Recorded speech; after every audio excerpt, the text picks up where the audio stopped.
Afternoon, everyone. How we doing? I'm looking at 1 o'clock, right? Good start time. Figure we got a tight schedule for everybody today. We'll go ahead and get rolling. Thank you all so much for coming today. I will warn you right now, I tend to pace, but the mic is here, so I'm going to probably let my lower half pace while my head stays here for the mic. If you can't hear me, please let me know. I do appreciate everybody coming today. My name is Sid Dobrin. I'm not going to spend a lot of time talking about what I do, but the two things you need to know is I am co-owner of InventiveFishing.com, where we're a media organization that turns out a lot of content about saltwater fishing primarily. We're expanding into freshwater. I am also co-chair of the ASA Media Committee here, ASA being the parent organization over ICAST. And also, I'm chair of the English department at the University of Florida, go Gators. And I teach a lot of digital media and content creation at UF. So what we're going to talk about today, very specifically, are some how-tos regarding content creation. I'm going to try to talk about this from a pragmatic standpoint, but in order to get to those pragmatics, those how-tos, and also a lot of some tips and secrets and things, I've got to get some background information. And I do want to give you a warning about this a little bit, that what I'm talking about today is really a very, very condensed version of content that I deliver in talks and seminars and in classes. Sometimes it takes a 3-hour block, a semester long, a year. So I'm cramming a lot of stuff into a shorter presentation. So toward the end, I'm going to have a lot of time for questions. If you want me to expand on anything, please ask, all right? So let's get rolling a little bit and see what we can do today. I am going to also try to show you some live feed stuff with some apps to show you how to make some content. But the internet in here is not the most reliable, so I'm hotspotting some stuff, so things may slow a little bit. Now, one of the first things that I want to impart about content creation is that, and this is my first real big tip, and I was actually just talking to some people outside about this. When we start talking about content creation, one of the things we recognize is that we as individuals, as companies, as organizations, we're going to dedicate a certain amount of time to how we're making our content. And so one of the first tips that I always like to give everyone is that when you're allocating time for content development, content creation, you need to think about it this way. About 20% of your content development time needs to go toward making the content, but about 80% of that time needs to go to circulation, because content that doesn't move and doesn't travel doesn't get you anything. It doesn't achieve anything. So, and this is honestly one of those do as I say, not as I do, because I would be better at this if I spent 80% of the time actually making things circulate, and we'll talk more about circulation in a minute. But so my first pragmatic tip is focus on circulation, not just the making of stuff. We see tons of content that people make, and then they'll put it on their YouTube channel or they'll put it on their webpage, and then they just kind of hope it's going to move, that it's going to get shared, and you're kind of waiting for things to happen. So spend about 80% of your time making it happen. Okay, so with that said, I also want to give my second tip, and then we'll get into the slides here, and that is I always advocate for front-loading your content development. And what I mean by that is if you are worried about what am I going to post tomorrow, you have not been doing what you need to do with content development. You need to be thinking about content 6 months, a year from now. We're working on a project in Inventive Fishing right now that before we ever even release it, we're going to have a year's worth of content ready to go. I write for a lot of fishing magazines. I also ran a journal for a while. And anybody who's publishing print stuff, you know that editors start to get nervous if they don't have 6 months to a year's worth of content out front. So one of my big advices for anybody who's content developing is front load your work. Get stuff set up in advance. And I'll talk more about some strategies for doing that in just a second. So the problem with front loading also then, of course, is timeliness. If I'm turning out content that's not going to appear for 6 months or a year, then it's not necessarily going to be timely. So part of that front loading is a comfort zone. Part of that is saying, I know I've got stuff, but now we're going to intersperse content that's timely. We've had a tournament winner, we've got a new product, whatever it happens to be, that needs to go out this week. Now we're going to insert that into that content stream. So front loading is crucial, but it doesn't mean you're not paying attention to what's going on right now. So as a prime example for this, did you know that in terms of podcasts, that most podcasts that launch last only 6 to 8 episodes? Because by the 8th episode, the podcaster is thinking, now what? What is this episode going to be about? And so we lose a lot of podcasts because they don't plan out either format or content beyond 8 or 6 weeks. And most of us can come up with a great idea for a podcast, but 8 weeks down the road, oh, who do we get to interview? What are we going to talk about? And so by having that planned out, and then while that 6 month to a year period is unfolding, you're building the next generation of content. So that's why I talk about front loading quite a bit. So a lot of content campaigns suffer that fate where they just peter out because people don't have anything to do next. So front loading, stockpiling, I can't emphasize that enough. So get ahead of the game. So I want to start with something quick. I want to talk quickly about what we're talking about when we talk about content. So I've got a definition here for content.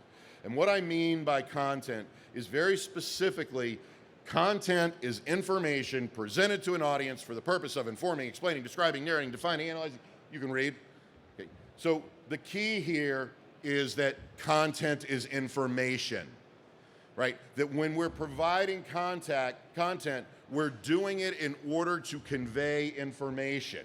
The other part of this, of course, is that if we've got information, we also have to have a purpose, our reason for conveying that information. We're not simply posting stuff to post stuff. There's a purpose here. And that purpose can be and I'll talk some more about purpose in a second.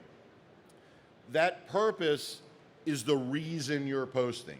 And it can be to inform your audience about a new product, a sale, an event, whatever it happens to be. It can be explaining. You know, notice in the session, I don't know how many of you were in the session here before, but there was a lot of conversation about engagement with your customers and how being able, particularly as we're seeing with the demographic from the last year of COVID, the increase to new anglers, being able to explain to them, this is why my product's important to you, this is why my service is important to you. This is also a lot of description, narration. We hear over and over again about the power of storytelling. Our content needs to convey those stories. We also regularly have to define things. This is what our product does. We analyze. Here's how our product works. Here's how someone else's. We compare with others. My point here is that if we're content developing, at all moments we have to understand, what is the purpose for me developing this content? Am I just posting it because it's cool? That's great, wonderful, but to what end? Okay, everybody follow on all of that? All right, so ultimately then, no matter what our purpose is, whether we're telling stories, announcing product, announcing services, sale, whatever it happens to be, ultimately our objective with content distribution, content creation, is to get the audience's attention to our brand, to have the audience connect whatever is in that content with what we're doing, okay? Now, sometimes even the simplest piece of content, a great picture, a video, even a piece of eye candy, it doesn't really announce the purpose, but it still makes a connection because in creating that content, you're gonna make them see, this isn't just a cool video about me catching a black-tipped shark from the beach. You're gonna identify, this is a cool video about me catching a black-tipped shark from the beach because I'm part of Inventive Fishing, right? And now we're gonna connect back to that brand. So our purpose always comes back to who you are and what you're doing. Now, the next part of our definition requires that we have a way of presenting that information to fulfill our purpose. That is, like I said, content needs to travel. It needs to have a medium. And it's got to have a way to do that.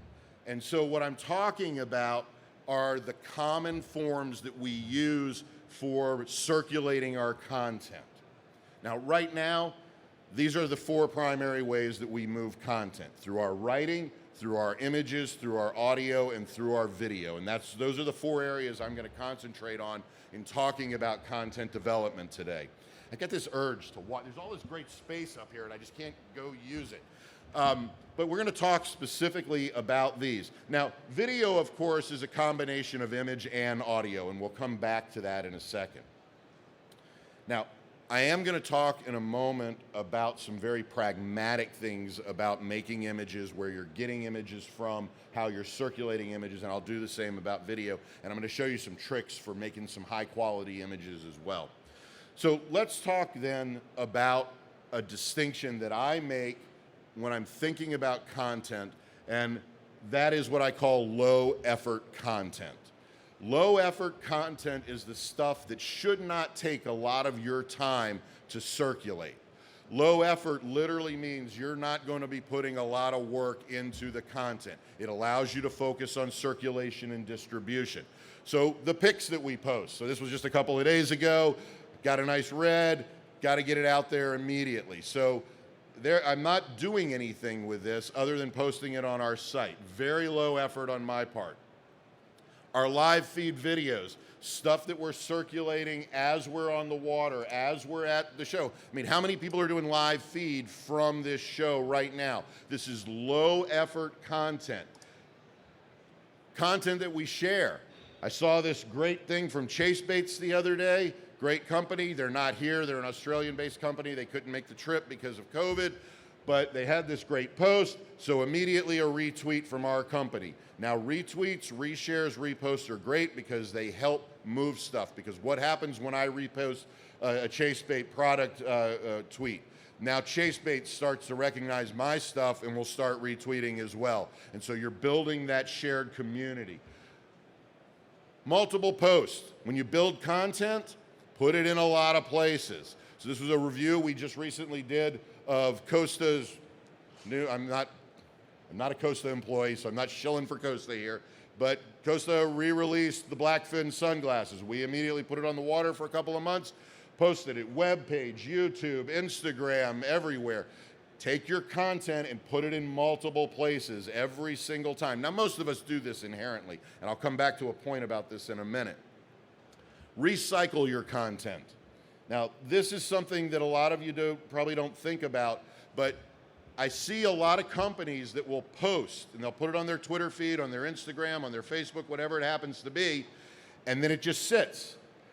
And that feed gets pushed down, and tomorrow morning when somebody opens up their Facebook, they're not scrolling down to yesterday, or they're not looking at yesterday's feeds. And if this is important, put it back up there. Recycle it, repurpose it. The more you put it up there, the more likely somebody is going to be able to see it.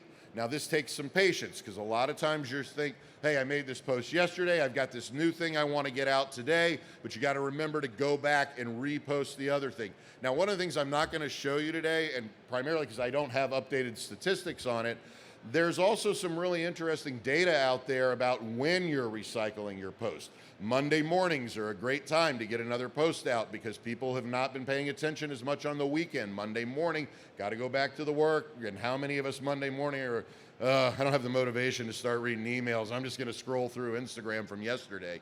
So there are some data out there about when is the best time to recycle your post. When are you going to get those views? Here's the thing about low effort content. Low effort content has high impact.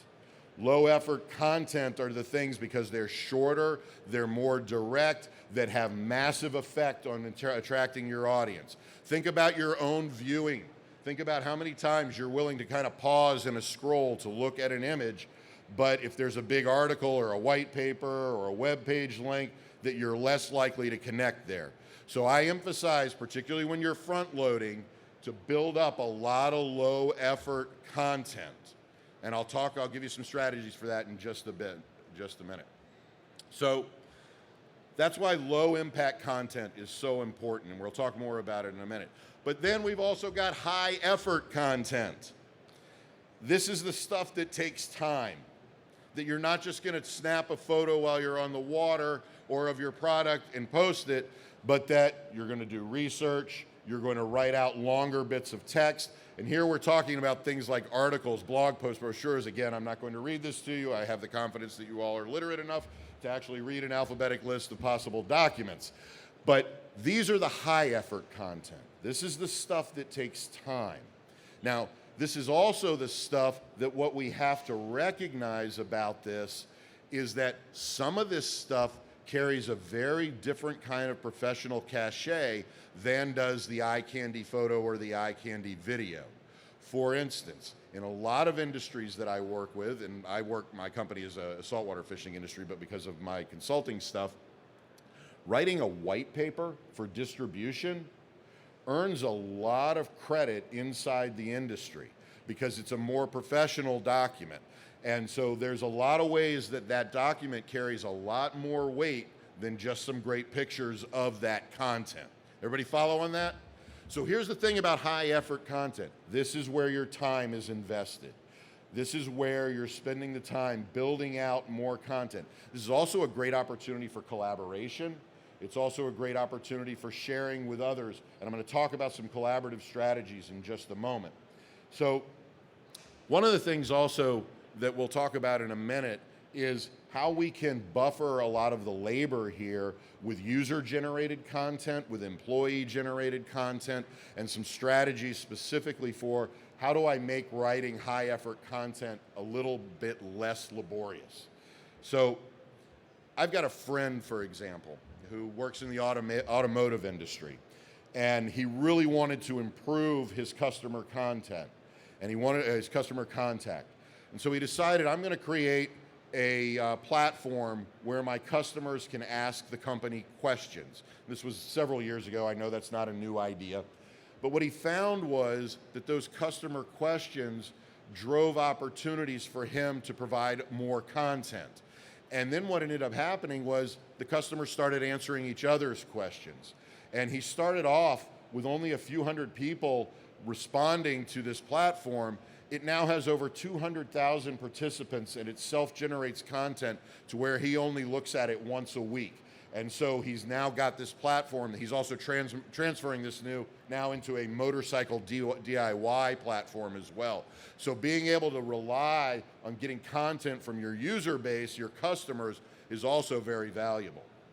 So pragmatically then, one of the first objectives in your content creation plan is to decide what of these things are right for my company, right? Your company may not want to write blog posts.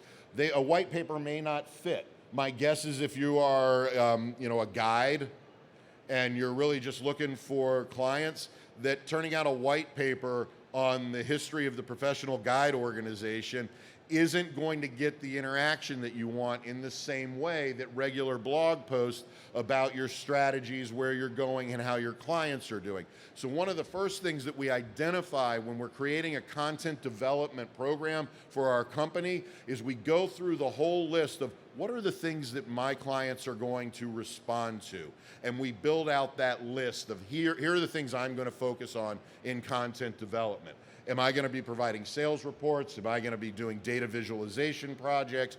Or am I just simply going to turn out a lot of stories from my customers or my employees? So what we're really talking here then about is when we're setting up and when I encourage companies to develop their content plan, part of what they have to develop is these are the kinds of content that we're going to make. We're not going to assume that we're making everything. We're going to assume that this is our strategy. We're going to do this, we're going to do this, and we're going to do this, both low effort and high effort. Now, all of the content we're developing is designed to create engagement, how our audience is going to react to that content. Now, again, in order to get that engagement, we have to have a medium. We have to have a way for stuff to move. So let's talk for a second about engagement. Ultimately, what we want from our content, for our engagement, is for our audience, our viewers, not necessarily our customers, but whoever's engaging our content to take action, to do something. How frustrated do you get when you post a picture of your product or of your service, or even of you holding a really great fish, and 2 days later, 12 people have liked it? Or even more frustrating, how do you respond when you've spent several weeks gathering data, putting effort into a larger, high-effort document, only to hear a response from one person? We want our audience to take action.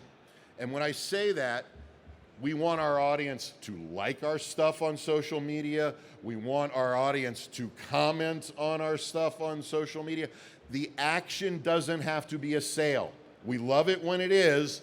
We love it when our views are jumping up into the thousands and tens of thousands and hundreds of thousands. This is a gear review that we do a lot of gear reviews on our webpage. This is a gear review that we post. Love it when we get that little notification. Somebody liked this. Tells me they've engaged and they've taken action. We want them to subscribe. We want them to follow. We want them to take action.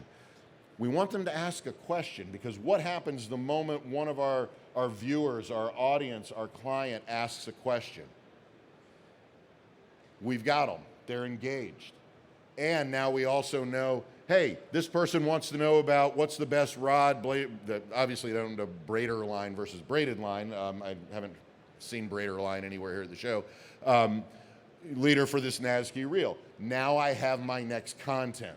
Now I'm not only responding, but I know, hey, audience wants this. So you take these user-generated questions to say, we need to do a post on what line is better, braid or mono for these particular reels. So we're using all of these moments to think of what comes next in our content.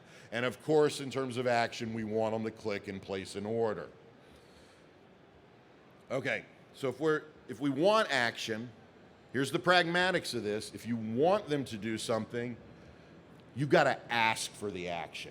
You cannot assume that your audience is going to simply respond because you want them to. Watch any good video that's posted on YouTube, and at some point, somewhere in that video, somebody is going to say, hey, click that subscribe button. Remind them to take action. Ask the questions. Ask them, say, hey, do you have questions about this? Let us know. Encourage interaction. Again, you can't just hope they're going to do something. And reward the action. And there are lots of ways to reward the action.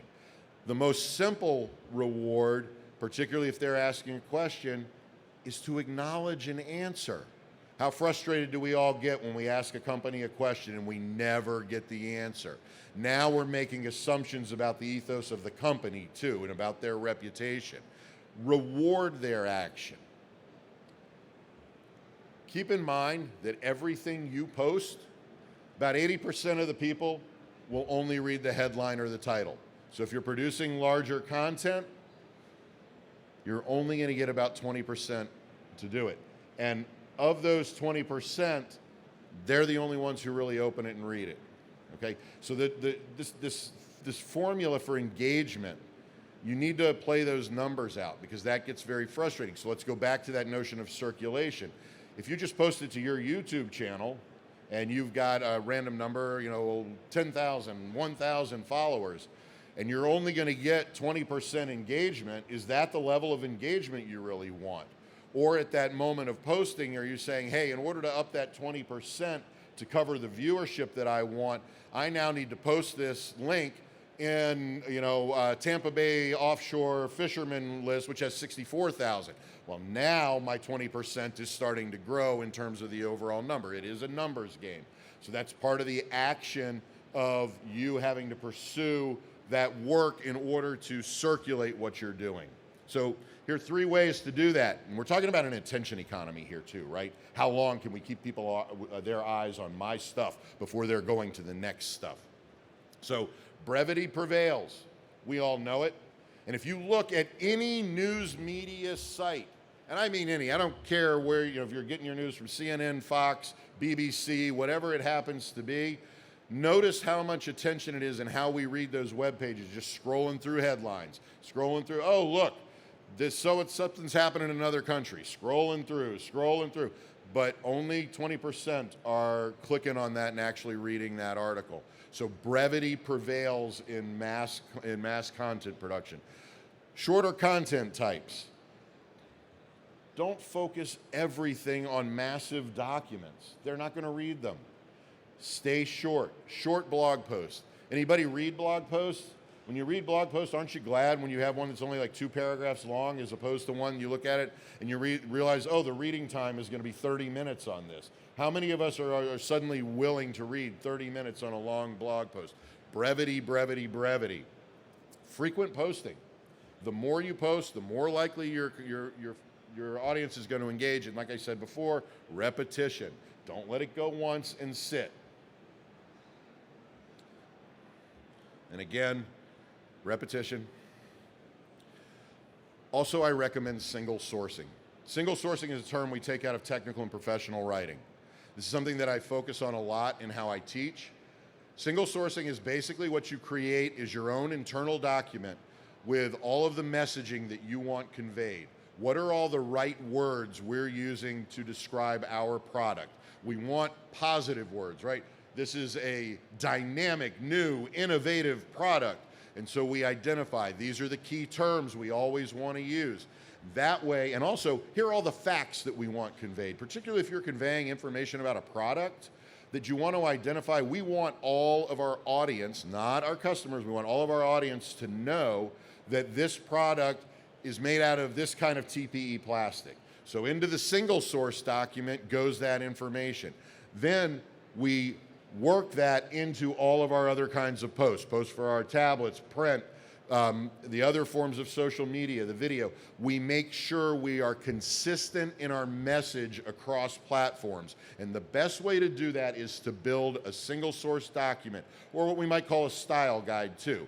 Anytime you mention the product name, you have this adjective before, or you only mention it in this way. Or in everything print, here's how we capitalize, here's how we remain consistent so that the message remains consistent. So with that notion then of brevity and single sourcing, part of the reason we do the single source is now I don't have to go searching for information each time I want to build content. I've got my core data ready to go, my core information. So I want to tell you a quick story about repetition, and this is sort of a warning about repetition. Repetition is good, but you don't want it to become formulaic. And here's what I mean by that.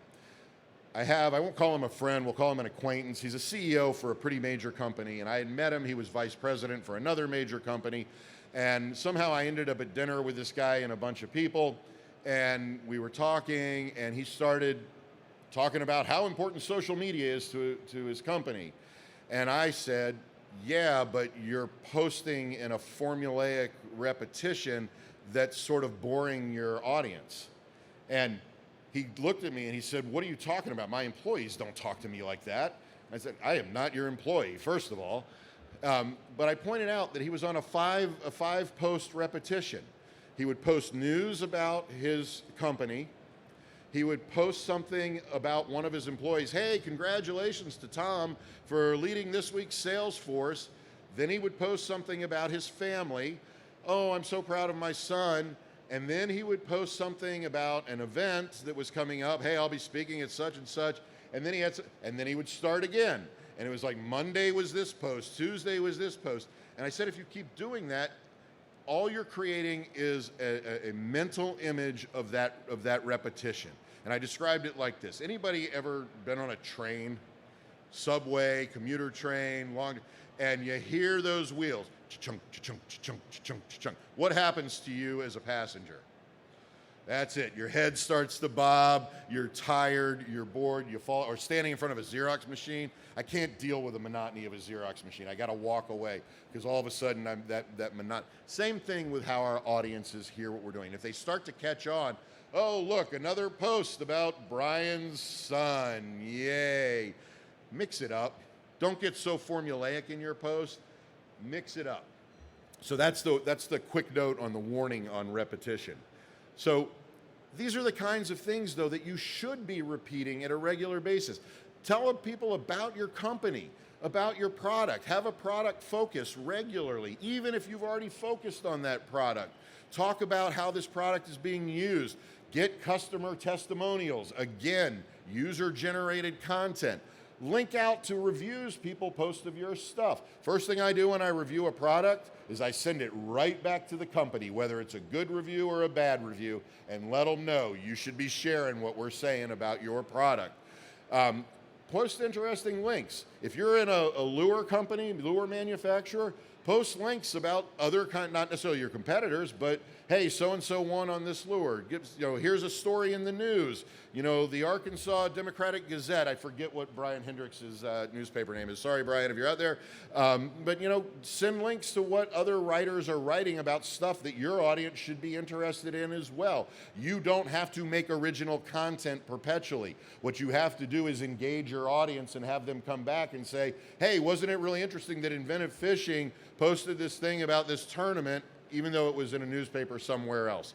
Talk about upcoming events and make your audience laugh. Don't be boring all the time. Post humor. Eye candy's easy and great, but make them laugh too. You want them to feel good about stuff. Collaborate. One of the things that I recognize, and I've talked about this quite a long time, it's tough for one person to come up with enough content. Collaborate with the rest of your team. And I also think that most of us do a really lousy job at recognizing our networks. Who outside of our company do we talk to about stuff? What do our friends say about things? Look outside to bigger networks for ideas about what kind of content.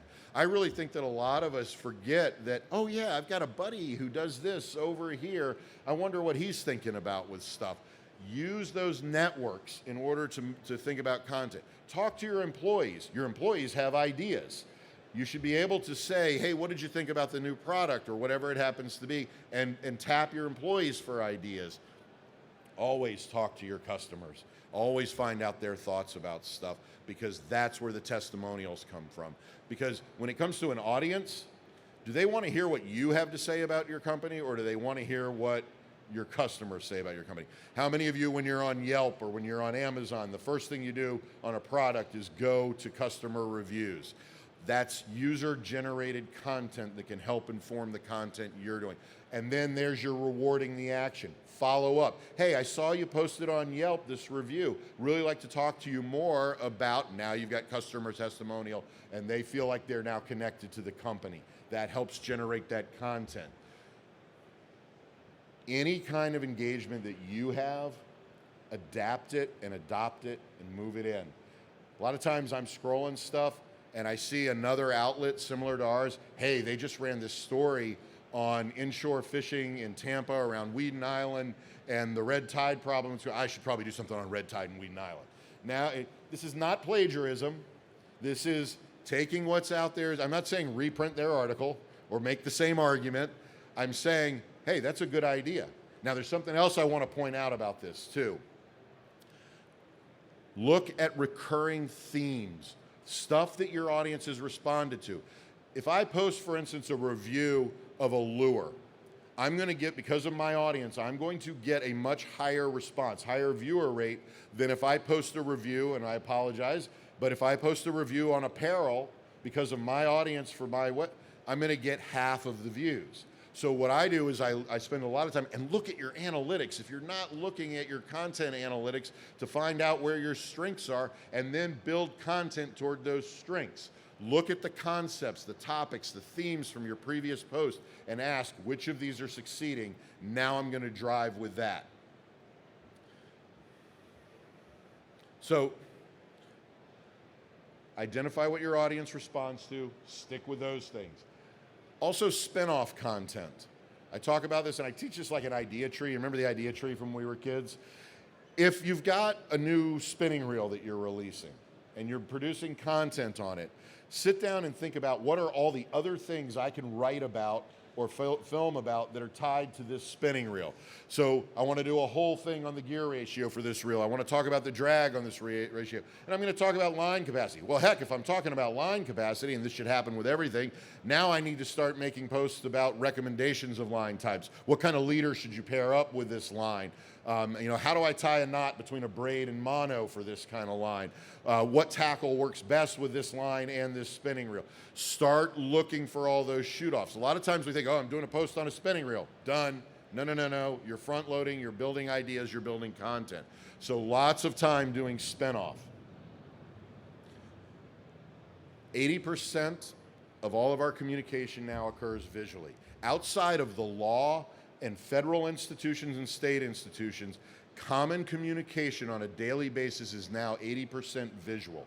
The visual started taking over written content about 5 to 10 years ago, and we're now up to 80% of information dissemination occurs visually in public spaces. So lots of images, and I'm going to talk about images for a minute. And I know I'm rolling, and we've got about 20 minutes left, and I want to get some questions in here, but I do want to talk about images for a second. So visuals are no longer just attention getters. You know, for a long time, we put visuals into things to catch people's eyes. Now, they are a key component to conveying information. We're garnering attention, but we're also conveying information. Now, I want to talk about 3 sources we have for visuals. The first is self-made, the second is found, and the third are stock and database stuff. And I want to roll through these real quick. So, self-made. Look, anytime you're out doing stuff with your product or in the environment where your product is put into place or your service, take pictures, constantly take pictures. And a quick hint, when you're taking pictures, whether it's on your phone, doesn't matter, whether it's on a digital camera, high-end gear, shoot more than you would normally shoot. Particularly, I shoot everything on burst. You know, even if I just want to take a picture of you right now and I held up my phone, I'm going to take a burst shot. Why? Because those slight variations, now I have editorial decision in which is the better of these images. And how many times have you taken a picture of, you know, a fish release or of your product, and you get home and you go, oh God, that's not framed right. But if I burst and I move the camera around, now I've got more options. And then start saving them. Get a hard drive and start, because I may not need that picture of Tony Hart from Yak Outlaws, who was just here a second ago, with that awesome trout at Mosquito Lagoon for something I'm doing this week. But a month from now, I may really need a picture of a trout that I just can't run out and guarantee myself a picture of a trout. Stockpile your own images. Found images. We see this happen a lot, and this is sort of a warning, where you see somebody else's cool image, and we're not just sharing it, but we're acquiring it and repurposing it. So for instance, everybody knows Darcy, if this was a great picture that appeared in an Australian newspaper, and I thought, oh, this is really great. Great picture of a snook, great picture of Darcy. I cannot take that picture and use it myself, right? There are copyright infringements. There is intellectual property rights. Be careful about that. Prime example, this is a photograph I took that was published in an article of mine of Saltwater Sportsman, and I just happened to find it on Real Purist. Anybody here from Real Purist? I've emailed them and said, you have taken my image. Where is my royalty? And I made this mistake once early on in my career of posting something I had found, and it happened to end up, I forget it was AP or Getty, one of the big boys, and I had a lawyer emailing me every day, you owe us $2,000 for this image. And so be real careful about found images because they are likely copyrighted. More important, if you want lots of images, I recommend finding stock images, and I'm going to show you something real quick. I know we're running out of time. I want to get questions. So this is a database. I do a lot with stock images. Here's how you really fill out 6 months of content. Spend a little money on one of the cheaper databases. This is Dreamstein, which used to be stockimage.net. Do a quick quick search in their system for, you know, bass fishing, marlin fishing, and you're going to get several hundred images. You buy a license. I have a license right now that lets me, off of this website, pull 100 images a month that I can use for whatever I want in my media. Now I don't have to rely on, oh God, the weather's been terrible, we haven't been catching anything, red tide. Now I can go to any of these stock images. Be careful though, there are always data on however they're used there. I won't show you this example. I've talked to Liz about this. There is an image, it's not here, but it's the top far corner of the pen reels, the bronze colored pen reels. There's a version from that database that you can use what's called a reverse image search to find out where has this image been used. And it's so overused that in terms of just basic access, it's been used 247 times. And as soon as you pull it up, oh yeah, that's the Bud commercial. Oh yeah, that's that ASA pamphlet. when you start looking at how overused they are, you don't want to take the stuff that everybody's reproducing. So look at your stock data also. All right, I'm going to show you this real quick. All right, and bear with me, because like I said, I can't guarantee that the internet is working. All right, so one of the real problems that we have in image content creation is that a lot of good images require professional gear. I have no idea why I just went blank screen. Give it a second. Anyway, I'll keep talking. Check out a free application. Doesn't cost you a dime, from Adobe, called Adobe Spark. Okay. Now I will say I'm not shilling for Adobe, but I am an Adobe digital thought leader in the academic world. Here's the thing about Adobe Spark, and if it'll pop up, I'll run through it. But if not, you can go into Adobe Spark and you can pick your platform, Instagram, Facebook, whatever it happens to be, and it will pull up a template, or you can just pick up a regular template. And it has a database of images, free images. It also has a database of purchase images, and then it has all of these wonderful styles for making, overlaying text. It's all been, I have no idea why we're not coming up, but so you can churn out memes by the dozen by simply clicking on, here are my database images, here's the style I like, now all I gotta do is type in the content, it automatically formats them, it automatically makes them the exact size for the places you're going to post them. I'll tell you a quick little secret. How many of you saw the ads for a movie that came out a couple of years ago called Us? Right, horror movie, don't know the movie, big Hollywood production, right? You saw it, right? So, okay movie, but it was a big Hollywood production. So I'm sitting in the movie theater, not to see this movie, to see another movie, and there was a trailer for Us. And I thought, I know that trailer. It's a template. These templates that I was going to show you for producing memes, you can get templates for high-grade video.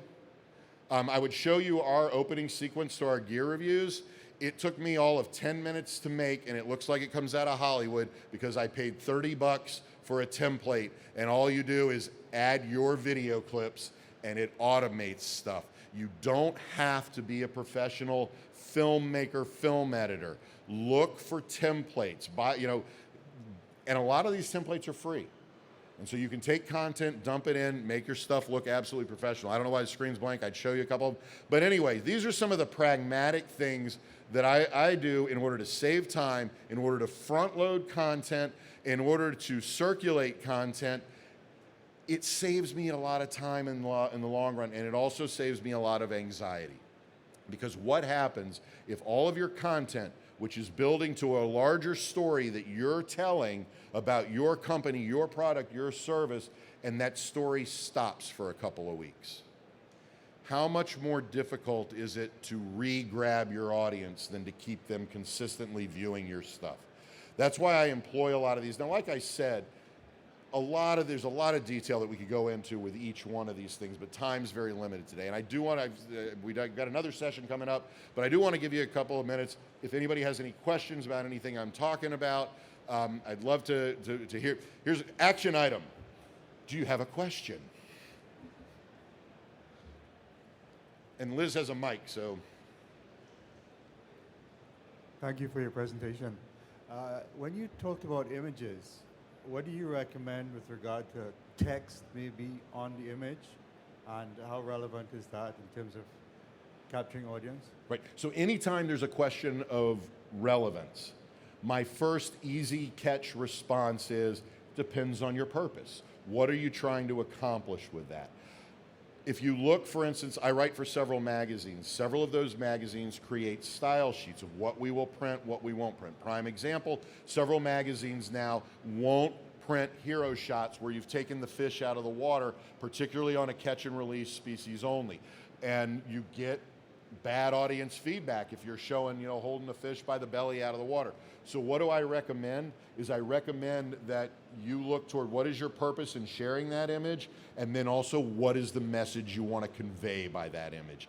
That's what you really have to focus on. I also make, from one really kind of technical, pragmatic, one of the things, a trend that I've seen lately, and this is a purely aesthetic thing, a lot of people are taking their images, dumping them into Photoshop or Lightroom or even some of the free stuff. By the way, Adobe has a ton of free apps for doing this on mobile so that you don't even have to pay for the Adobe stuff. But they're jacking up the saturation or the contrast to make their images really kind of pop, but they lose a lot of the natural quality of the image. So my real recommendation is set some parameters for yourself. When I want something to do this, this is what I want it to look like.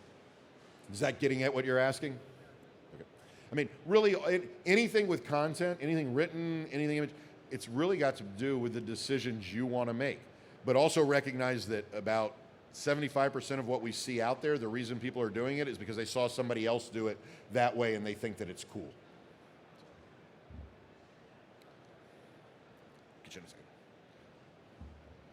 Hey there. Can you briefly touch on hashtags and how important they are and what to use? Is it, a broad hashtag or something a little more specific? Yeah, absolutely. So the moment you start talking about hashtags, you're also talking in terms of circulation of SEO approaches, so also the metadata that you're including behind the image and those sorts of things. So let's talk specifically about hashtags.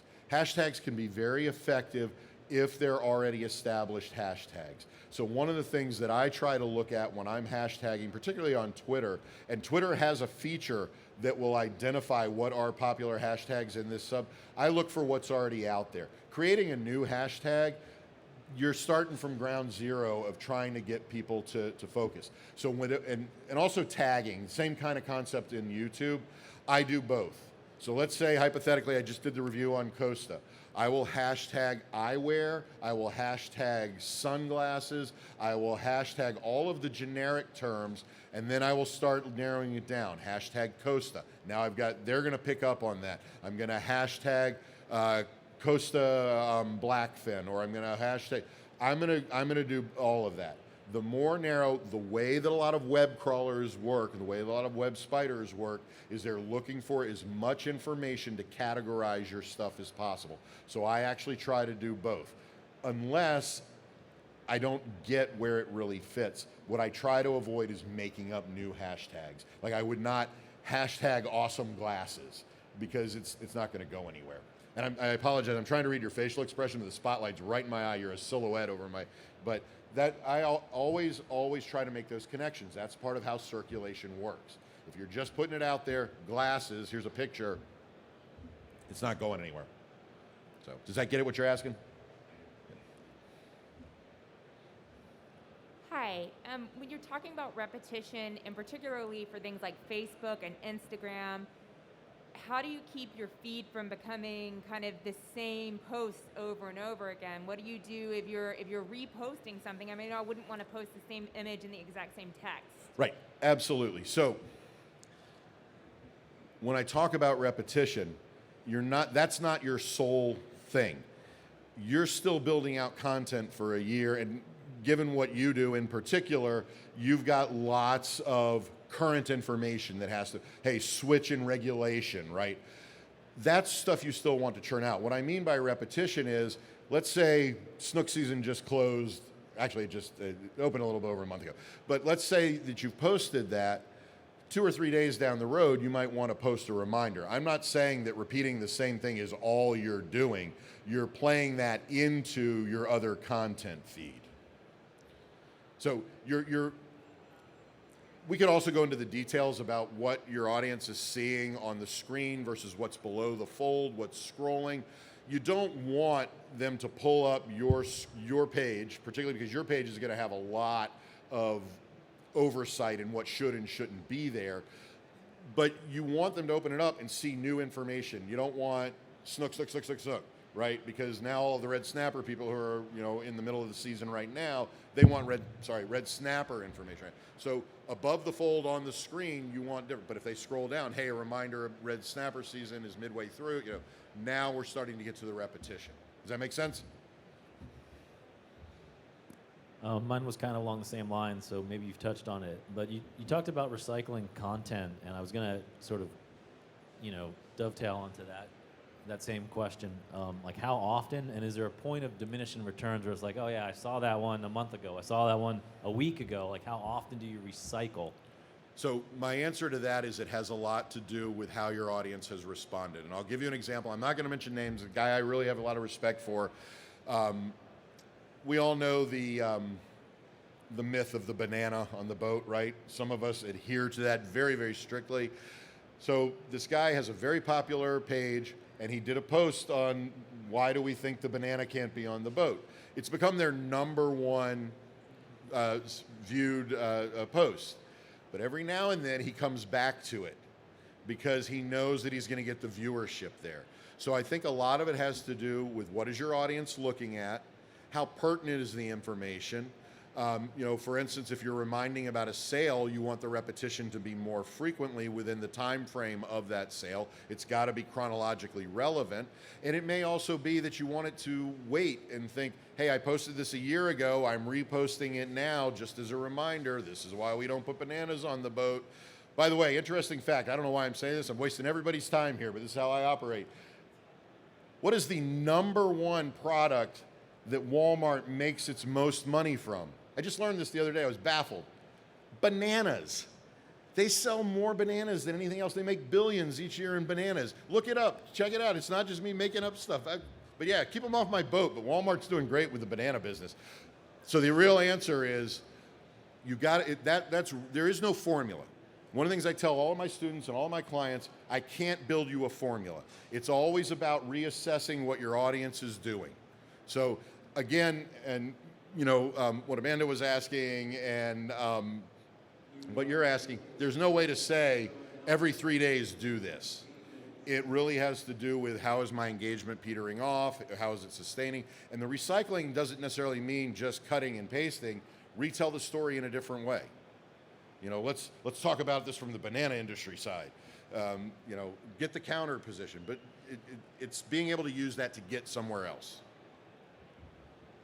We can do one more question here, Yeah, then Sid will be able to stick around maybe after. Yeah, absolutely, and I'm always available. And in fact, I wish this hadn't shut off. I'm easy to reach, always Sid at Inventive Fishing. Let me see if I can get that to switch back, and I can at least give you my email that way. But go ahead and ask, I am listening. We'll try. I was just curious, back to kind of the image over with text on social media specifically. Right. Is it still an issue, like if you have too much text or large text on your image, like affecting your exposure? Again, that has to do with your purpose. Okay. If the text is the primary message of the image, you want the text to be dominant. If you really want them looking at the image, you want them looking at the image. And just more in terms of like the infamous algorithm, like, because I've always tried to do something like with text to convey a message, but it doesn't ever seem to get as much like organic exposure compared to just that image and then like a comment below it instead. So you're asking a really technical question that I can't really dive into. Part of it is also how you're putting the text into the image, because the algorithm that's categorizing, the web crawlers and the spiders that are identifying. So for instance, on the Spark page I wanted to show you, when you put the text, it's recalibrating the whole image as an image. It doesn't read the text as text. It reads the text as part of the image. But if you're using a caption, it's going to crawl that caption very differently. So there's a lot of detail there. And again, I know this is it sounds like a cop-out, but it really is, what is the purpose that you're trying to convey? What is it you want them responding to? So, thank you all very much. I will stick around. I am at the show through Friday. I am easy to reach, Sid at InventiveFishing.com. Be glad to talk with anyone. Thank you all so much for your time and for listening to me ramble. Thanks, Sid.